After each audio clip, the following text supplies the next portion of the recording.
Greetings to Dr. Muhammad Yusuf. So I'm Kogulan Analakimaniam. My metric ID is MA18098. I'm taking fluid mechanics lab this sem. The code is BMM3521. So I'm here. My reason here is to explain you about our first lab, which is the lab 1, which is Bernoulli's principle. So these are our group members. We are a total of 3 members in our group. The first thing that I want to touch about the introduction for chapter 1. So these are the background of the chapter 1. So these are the several things that I tend to focus on, which is Bernoulli's principle states the speed of fluid is inversely proportional to static pressure and fluid's potential energy. So next is the principle is simplified and stated that in a steady flow, the total forms of energy in a fluid along a streamline is similar at all points on the streamline. So which I said the Bernoulli principle can be simplified from the principle of conservation of energy for the second point. For the third point, we can see it is deduced from the Newton's second law of motion, which states if a small volume of fluid is horizontally from a part of high pressure to a part of low pressure, which is moving horizontally, then there is more pressure behind than in front. This will tend to push or accelerate the fluid speeds. This makes the speeds increase. So within a fluid flowing horizontally, the highest speed occurs where the pressure is lowest, and the lowest pressure occurs where the pressure is highest. Then this is our problem statement. After the 3 of our group members, we have discussed and we came up with a problem statement. On the first is how does the speed of fluid flowing affect the total pressure head. Second is how does the flow rate affects the static head and the dynamic head. Then how to explain the Bernoulli's theorem experimentally. So which we came up with the objective to determine the total pressure head through the speed of fluid flowing, to determine the static head and the dynamic head from the flow rate of the fluid, to verify the Bernoulli's theorem experimentally for a viscous and incompressible flow. Then this is our scope. So the scope of the experiment is where the static head and the dynamic head is determined by measuring at the venturi within all 6 points of the flow rate, which my colleague will explain in the procedures as well. Then about the theory. So the theory mainly is about the Bernoulli's equation, this is the basic equation that we always use in the Bernoulli's theorem, which is P plus half PV square rho V square plus rho GH, or it can be said as Z equals to constant. So we can see that P equals to pressure, V is velocity of the fluid, rho is density of the fluid, and H is the height of the container or the pipe here fluid is flowing. Then we can deduce the basic formula to the total head formula, which can be modified by dividing with gravity like this kind of formula, where H is the head meter fluid column, and this symbol is equals to rho g, the specific weight of fluid. So that's all from me. Okay, so good day, and my name is Amirul Nawaf bin Isa, and my ID is MA17222, and I am from Subanjaya, Selangor, and today I will be talking about chapter 3, which is method and procedure. Okay, so for the first thing we're going to look at is apparatus and schematics. Here you can see the apparatus involved in this experiment is a hydraulic bench, which is made up of upper and lower moldings, and it's on rollers, so you can move it anywhere you want. And also this unit consists of sub-tank, sump tank, and volumetric tank made of fiberglass, and a centrifugal delivery pump. Next is Bernoulli theorem's demonstration unit, which is contains a section made of clear acrylic flow for visualization, a pitot static tube, and a manometer bank with 8 tubes for measuring the static pressure and total pressure. Next, we're going to look at the schematics. Okay, so here is the schematic for this apparatus that we're going to use for this experiment. From the diagram, you can see the point A is the volume flow rate control valve, and B is the vent valve. So for number 1, 2, 3, 4, 5, 6, this is the point in the venturi. And for each different point, the internal diameter is different.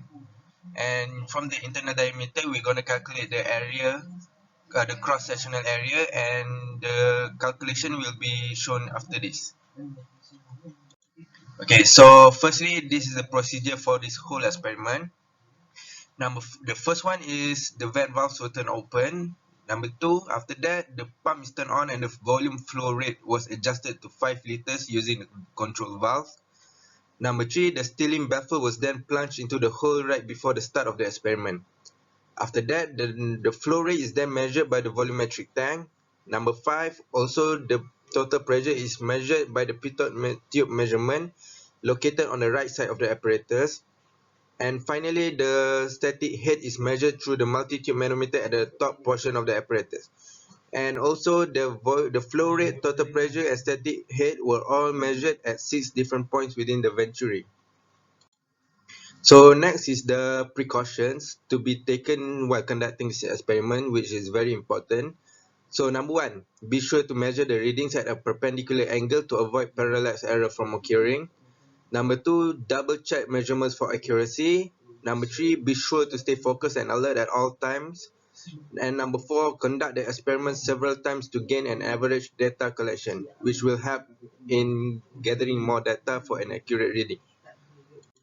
Okay, so now I will be presenting about chapter 4, results, graphs, and discussion. So for the results, the parameters that we're going to use is the volume for 5 liter, which will be converted into meter cube, is 0.005, and the time taken is 19 seconds. So the flow rate from here we can get is 0.0002632 meter cube per second. Okay, here is the results gathered from the experiment, and the results that we gathered are here. This one, this is the H stat millimeter and the H pitot millimeter. So from here, this is the calculation for the H dynamic measured, and this is the calculation for the H dynamic calculated. This is the one that we get from the experiment, and this is the one that we're gonna use it from the calculation formula. So here is the H total calculated. We get it from H stat plus H dynamic, so we get this result. And the next one is the V measured, the velocity measured from this experiment, and the velocity calculated from this experiment. So to get the velocity, we'll be using the area of the cross-sectional area. So this is the V measured, the velocity measured using the formula. We plug it into here, and we get the results 0.4429 meter per second. And also for the velocity calculator, we'll be using flow rate divided by area. And here we'll get the results 0.4151 meter per second. Next, okay, this is the pressure dynamic measured and the pressure dynamic calculated. We'll be using the formula rho g h dynamic for the measured, and we'll be using rho g h dynamic calculated for the dynamic calculated. So there's a little bit difference in the calculated and the measured. Next. Okay, now I'll be talking about the graphs. Okay, so now we're going to talk about static, dynamic, and total head versus point. So from the graph here, you can see is that the head dynamic and for the calculated and measured are almost the same. However, this may differ due to possible errors such as parallax error. And also we can see that from point 3, the static head is the lowest, while the dynamic head is the highest. Okay, from now we can see is the velocity versus point for the graph, and we can see is that the point 3 has the highest velocity of both measured and calculated. And next is the dynamic pressure versus point, and also we can say that the point 3 has the highest dynamic pressure at the smallest cross-sectional area. From here we can deduce that the Smaller the cross-sectional area, the higher the dynamic pressure and higher the velocity. Okay, Assalamualaikum warahmatullahi wabarakatuh. Okay, as a conclusion from this experiment, it is proven that Bernoulli's principle obeys the equation.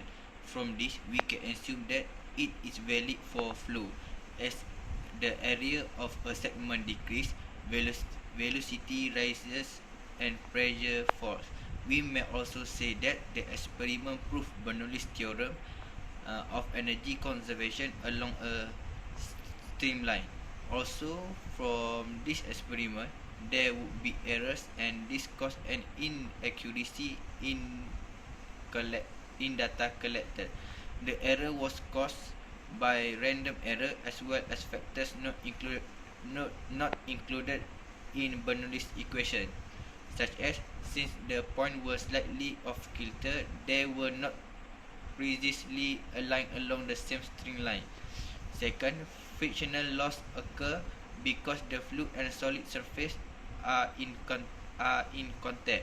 This experiment has been complete and the goals have been reached, as well as the teamwork.